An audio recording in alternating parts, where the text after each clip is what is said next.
we are glad that you're here, and we really, really are.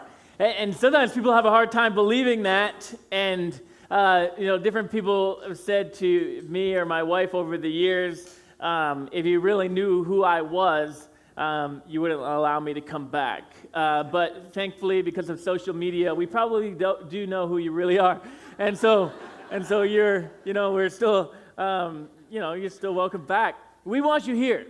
All right, we don't want you to come here and just have your whole life together before you ever come here. What we want to have happen is that you come here like you did today. We just get to tell you about Jesus. And so there's no chicken wings here. We're not going to put you in a full Nelson or any other 80s wrestling move. We're just going to talk about Jesus today and allow you to make the decision for your life. And what we hope that you hear is that we're not just following like a book of fairy tales. We haven't just adopted some religion. Not everybody here was born into a Christian family. We all heard about Jesus and made a decision for ourselves. You know what? I'm going to believe. I'm going to believe that he loves me. I'm going to believe that he can forgive me for all the things I've done in my life. I'm going to believe that he can prepare a place for me in heaven and that I can live in heaven after this life. I'm going to believe those things. I'm going to believe that he's the Son of God. And when someone in a millisecond in their heart says, I'm going to believe that, everything changes at that moment. Everything changes. And I know this, and it's hard sometimes probably to trust a preacher. Maybe you equate preachers to politicians. You can never exactly, it's like just always an air of suspicion. This guy's saying this, because he wants me to come here, because whatever possible reason you think could be my motivation. But listen, I grew up in this area. I graduated from Somersworth High School. I came to this church when I was a kid. And someone here this morning who we were in Christmas plays together when we were little kids. And it was for her first time back here in a long, long time. And so she knows I used to get kicked out of class if she remembers, if she can remember back that far. But what happened for me is I was 14 years old. My life was changed. It was just changed, and it was unexplainable, and it sounds like make-believe. It sounds crazy, but my life was changed. And so I've just lived my whole life to, working in churches and studying, going to college to learn more about the Bible. So I can help every teenager, every adult, every senior citizen, every boy and girl just to experience Jesus like I did. And that's my motivation. And the reason the church people paid to throw you a party after service is because they have had a similar experience to mine. And they just at one moment decided, you know what, I'm going to believe. I'm going to believe. And when they did that, everything in their heart changed. So that's our motivation. Now, you don't have to believe to stay for the party after. Everything's free with the exception of the food trucks. And so it's free fried dough till we run out, free cotton candy till you can't, honestly, cotton candy will last longer than you will, because you're like, I'm going to eat so much, and about probably 2.5 things in, it will be bad news for you. But I just want you to know, kind of put you at ease. I'm going to talk through the Bible today. I'm not trying to get you to believe anything, all right? I'm not trying to con you or scam you into something. We just want to share. We just want to talk about Jesus, and we're glad you're here. We're glad someone invited you, and just know, all right, those doors behind you are not locked. You can feel free to leave at any point, and so anyway.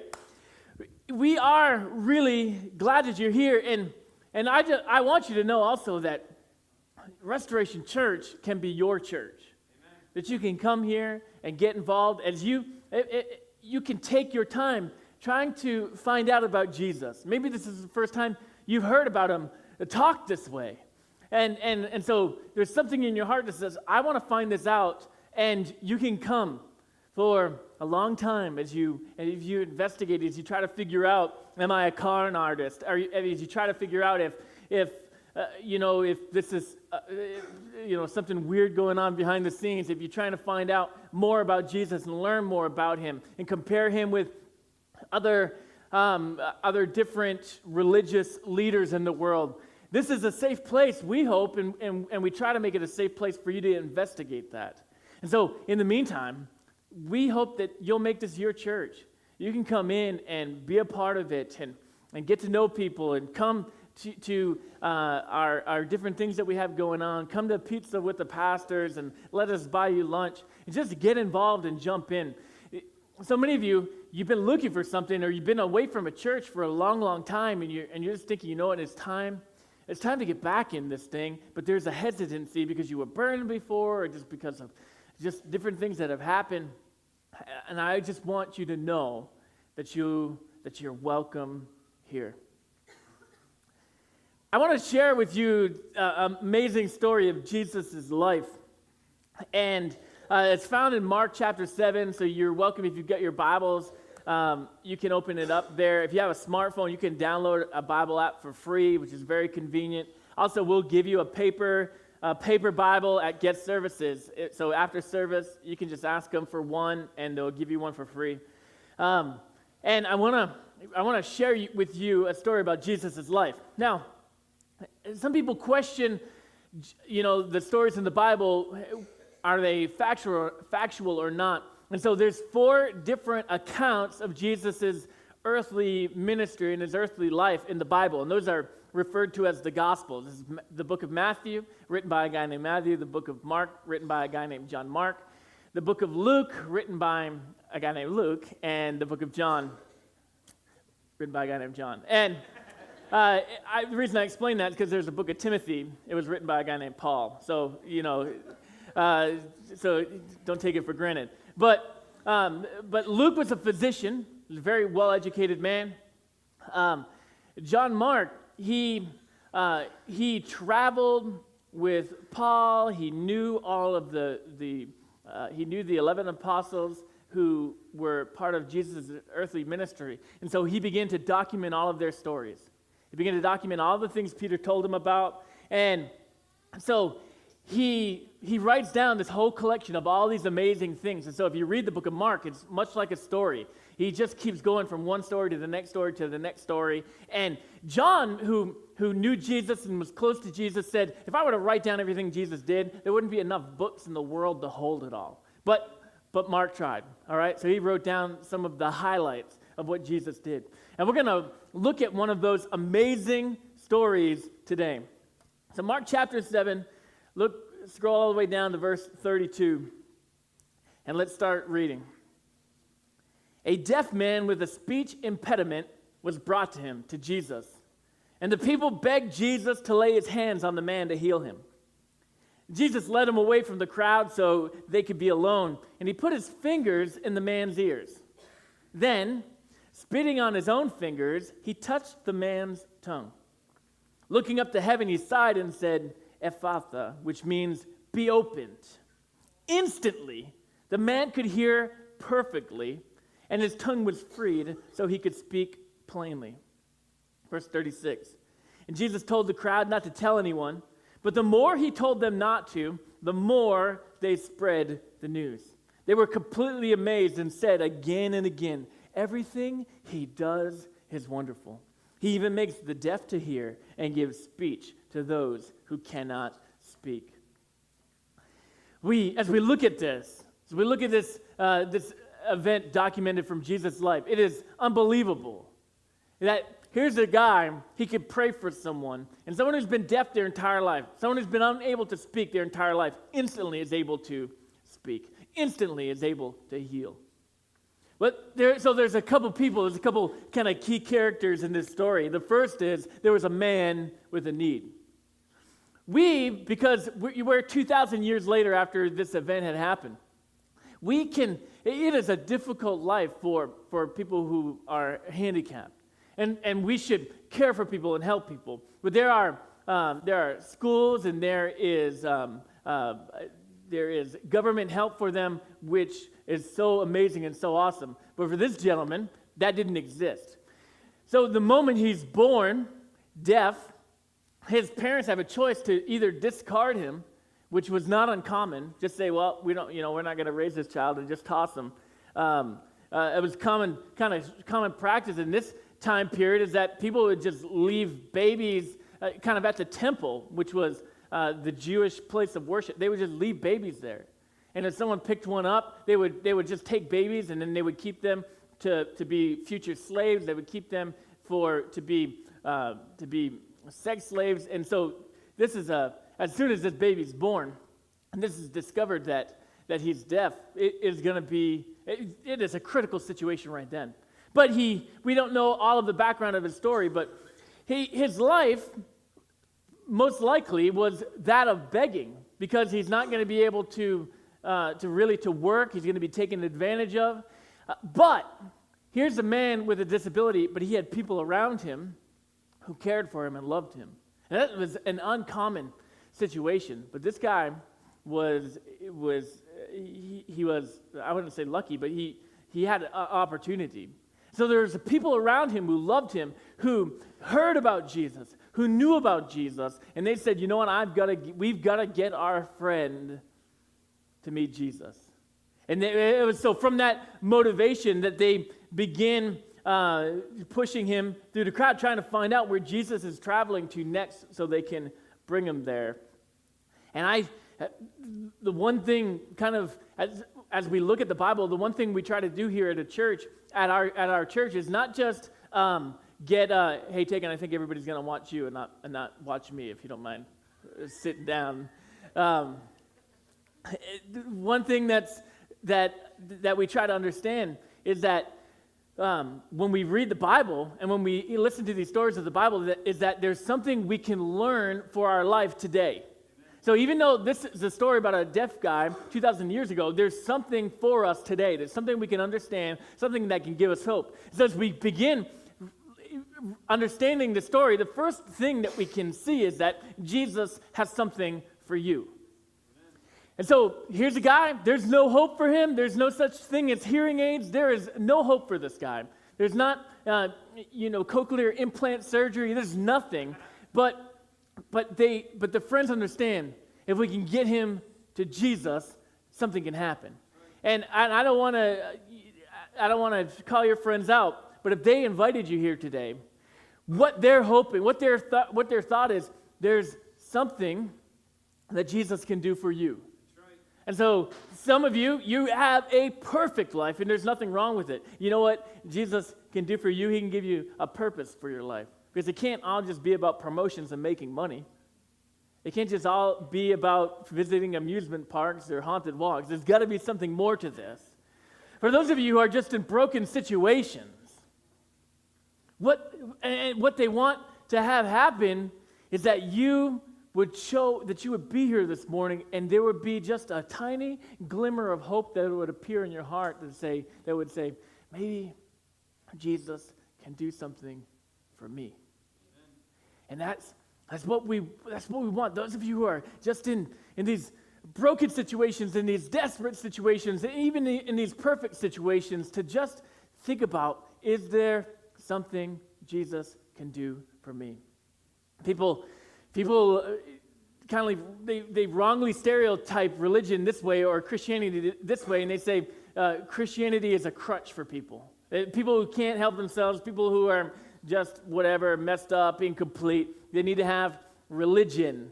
They need it as a crutch. But what we can see from this is that it was not that way for this guy at all. Jesus was not the crutch for this man.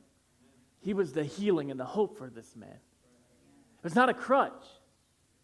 It was a man with crutches who Jesus restored.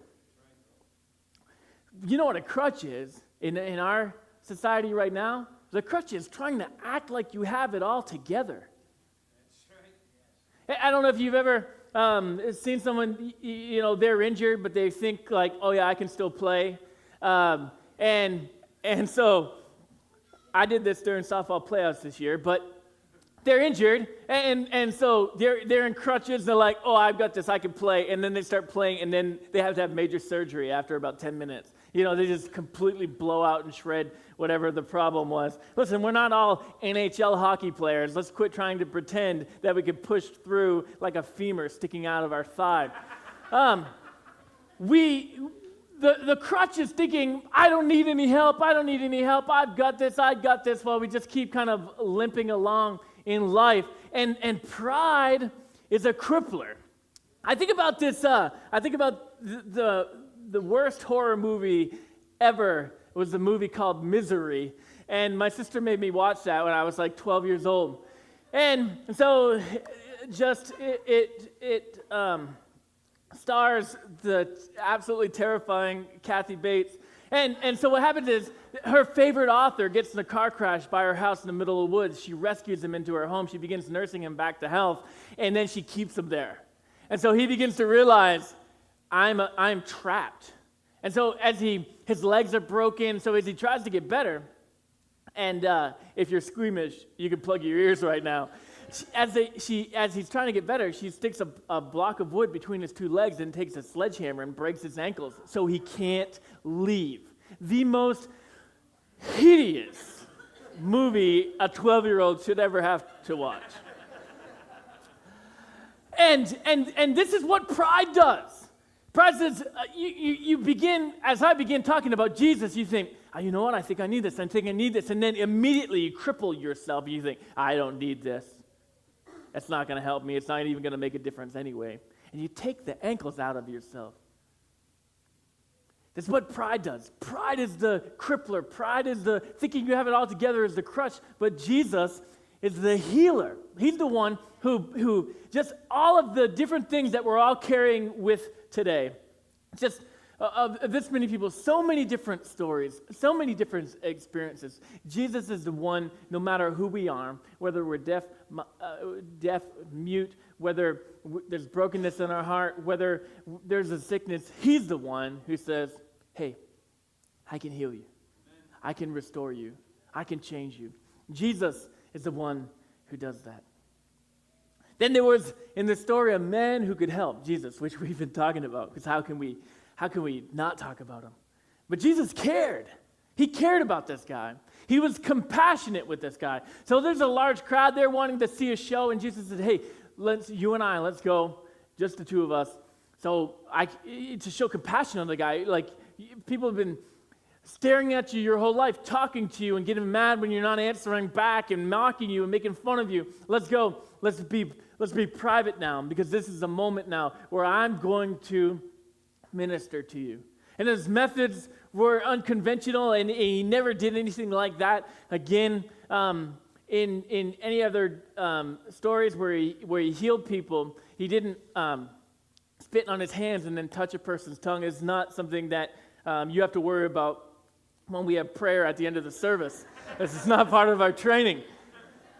But he did this, all right? And the guy was healed. The guy was healed. Jesus cared about this guy. He cared about broken people, and he was the religious people of the day. They were government leaders. They were wealthy. They were making fun of Jesus all the time. And Jesus' words, his famous words were, it's not the healthy who need a physician, it's the sick. And what he's saying is, people who think that they've got it all together, well, then they can think they have it all together. But the people who need help, I am here to help them.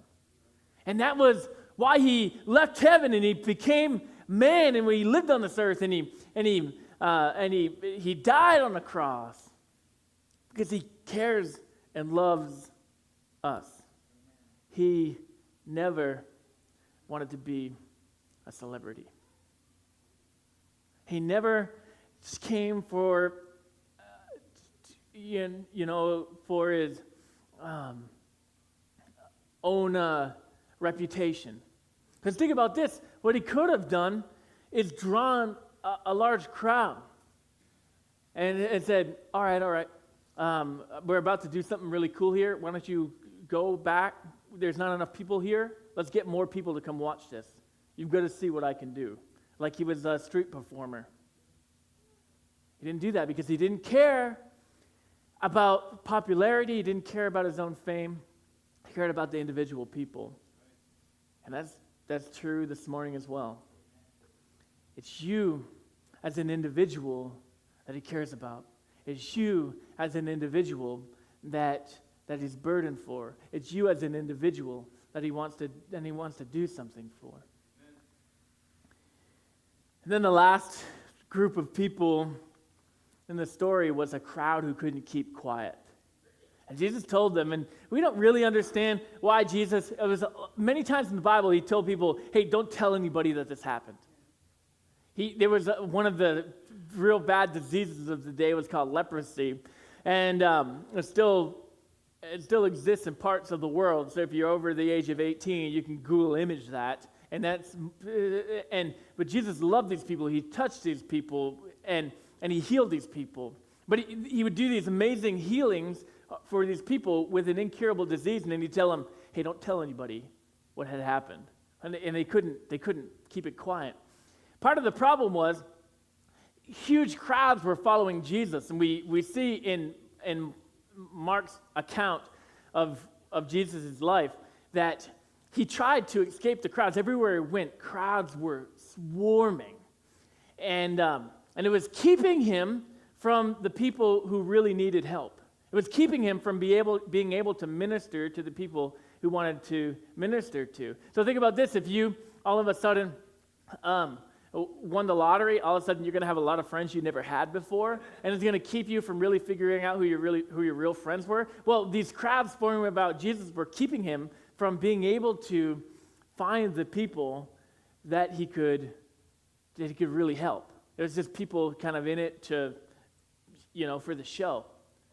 And so in this story, again, in this account, he says to the crowd, hey, listen, don't tell anybody about this. I know this was pretty spectacular. Don't tell anybody about this. But they couldn't keep it quiet. And I think for us, as Restoration Church, we really hope to be the crowd that couldn't keep quiet. Amen.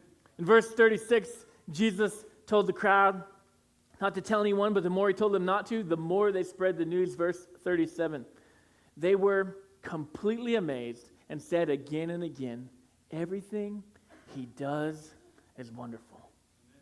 And this is the testimony of my life, and the testimony is a church word that means. You ever try to explain that one? It's our personal story, our personal account or recollection of what Jesus did. It's a kind of a testimony. So my personal narrative or story about what Jesus is in my life would be very similar to that. Everything he does is wonderful. When Jesus has ever worked in my life, as a 14-year-old, as a 35-year-old, and all the ages in between, he has been wonderful to me. And the people of this church and other Christians that you have other family members, when you text them after service today and you told them you went to church today, and they're not going to believe it. But their story is going to be the same thing. Why do you go to church? Why do you show up at 5:30 and serve? Why do you give financially to the church? Because everything Jesus does is wonderful. He's just wonderful. And we hope we don't want to keep that quiet. You know what this guy, he was deaf, he was mute. You know what he probably did the next town over? He was probably dragging all his friends. Hey, Jesus, can you help my friends too? Just like you helped me. And that's why we do what we do as a church. That's why we invite people. We were the